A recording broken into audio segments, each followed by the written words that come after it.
ସମସ୍ତଙ୍କୁ ମୋର ନମସ୍କାର। ଚାଲନ୍ତୁ ଆଜିର ବ୍ଲଗ୍ଟି ଷ୍ଟାର୍ଟ କରିବା। ସମସ୍ତଙ୍କର ଡିମାଣ୍ଡ ଥିଲା କି ଦିଦି ଆପଣ ଓଷା କେମିତି କରୁଛନ୍ତି ବା କରିଥିଲେ ଭିଡ଼ିଓଟି ଦେବା ଲାଗି। କିନ୍ତୁ ମୁଁ କହି ରଖୁଛି ଯେ କି ଆମ ବାଲେଶ୍ୱରରେ ସମସ୍ତେ ଗୋଟେ ସପ୍ତାହରେ ମାଣ ବସାନ୍ତି ନାହିଁ ବା ଗୋଟେ ମାସ ଭିତରେ ପର୍ଟିକୁଲାର 4ଟା କି 5ଟି ସପ୍ତାହ ଥାଏ। ସେଥିରେ ସବୁ ସପ୍ତାହରେ ସମସ୍ତେ ବସାନ୍ତିନି। କିଏ କିଏ ପ୍ରଥମ ସପ୍ତାହରୁ ଶେଷ ସପ୍ତାହ ପର୍ଯ୍ୟନ୍ତ ମାଣ ବସେଇ ରଖିକି ପୂଜା କରିଥାନ୍ତି ଏବଂ କେହି କେହି ଶେଷ ସପ୍ତାହ ମାନେ ମାସର ଚତୁର୍ଥ ସପ୍ତାହରେ ସେ ଗୋଟିଏ ଦିନରେ ମାଣ ବସାଇ ସବୁତକ ପୂଜା ଏବଂ ଭୋଗ କରି ଗୋଟେ ଦିନରେ ହିଁ ବଢ଼େଇ ଦେଇଥାନ୍ତି।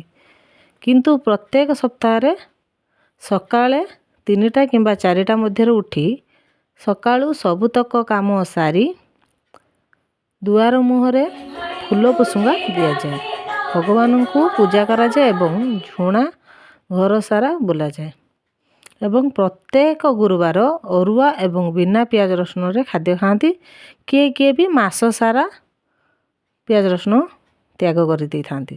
ପ୍ରଥମ ପାଳିରୁ ଶେଷ ପାଳି ପର୍ଯ୍ୟନ୍ତ ଯଦି ଆପଣ ସେର ବସାଉଛନ୍ତି ତାର ବହୁତ ଗୁଡ଼ିଏ ନୀତି ନିୟମ ଆପଣମାନଙ୍କୁ ମାନିବାକୁ ପଡ଼ିଥାଏ। ମାର୍ଗଶିର ମାସ ଚତୁର୍ଥ ସପ୍ତାହ ବା ଚତୁର୍ଥ ପାଳିରେ ପୂଜା ଆରମ୍ଭ କରି ଶେଷ କରାଯାଇଥାଏ। ଏକ ସପ୍ତାହର ଗୁରୁବାରରେ ଆମେ ଦେଖନ୍ତୁ ପଖଳା ଲୁଗା ପରିଧାନ କରି ମାଆଙ୍କର କାମ ଗୋଟେ ଗୋଟେ କରିକି ଶେଷ କରିଦେଇଥାଉ।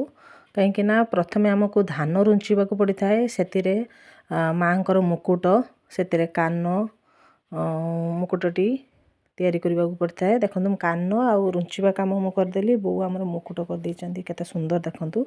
ଏମିତି ଘରେ ହିଁ ମୁକୁଟ ଆପଣ ଚାହିଁଲେ କରିପାରିବେ। ବହୁତ ଲୋକ ମାର୍କେଟରୁ ବି କିଣି ଆଣୁଛନ୍ତି, କିନ୍ତୁ ଆମେ ଘରେ ହିଁ ତିଆରି କରିଦେଉ। ଯେହେତୁ ଆମର 4ଟି ସେର ବା 4ଟି କୋଠା, 4ଟି ଲକ୍ଷ୍ମୀ ପୂଜା ପାଇବେ, ସେଥିପାଇଁ ଆମର 4ଟି ମୁକୁଟ ଦେଖନ୍ତୁ ବନେଇ ନେଇଛୁ। ଏମିତି ଘରେ ଆପଣମାନେ ବି ବହୁତ ସୁନ୍ଦର ଭାବରେ ବନେଇ ପାରିବେ। ଯଦି ଆପଣ ଶିଖିବାକୁ ଚାହୁଁଛନ୍ତି କମେଣ୍ଟ ମାଧ୍ୟମରେ ନିହାତି ଭାବରେ ଜଣାଇବେ। ମୋର ବହୁତ ଭିଉଅର୍ସ ମାନଙ୍କର କମେଣ୍ଟ ଥିଲା, ଦିଦି ଆପଣ ଓଷା କଲେ କିନ୍ତୁ ଭିଡ଼ିଓ କାହିଁ ପୋଷ୍ଟ କଲେନି। ନା, ଆମର ଓଷା ପର୍ଯ୍ୟନ୍ତ ହୋଇନାହିଁ।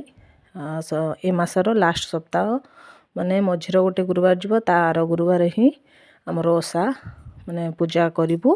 କଲେ ମୁଁ ଆପଣମାନଙ୍କ ପାଖକୁ ନିହାତି ଭାବରେ ଭିଡ଼ିଓ ପୋଷ୍ଟ କରିବି। କିନ୍ତୁ ଓଷା ଦିନ ବହୁତ ଗୁଡ଼ିଏ କାମ ଥାଏ। ରାତି 3ରୁ ଉଠିକି ଦିନ ସାରାର କାମ ବହୁତ ଗୁଡ଼ିଏ ଥାଏ। ତଥାପି ମୁଁ ଛୋଟିଆ ଛୋଟିଆ କ୍ଲିପ୍ କରିକି ଆପଣମାନଙ୍କ ପାଖକୁ କେମିତି କ'ଣ ପହଞ୍ଚିବ ଚେଷ୍ଟା କରିବି।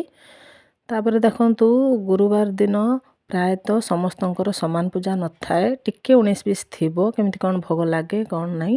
ଆପଣମାନେ କେଉଁ ଡିଷ୍ଟ୍ରିକ୍ଟରୁ ଦେଖୁଛନ୍ତି, ଆପଣମାନଙ୍କ ସାଇଡ଼ରେ କେମିତି କ'ଣ ପୂଜା କରାଯାଏ ମୋତେ କମେଣ୍ଟ ମାଧ୍ୟମରେ ନିହାତି ଭାବରେ ଜଣାଇବେ।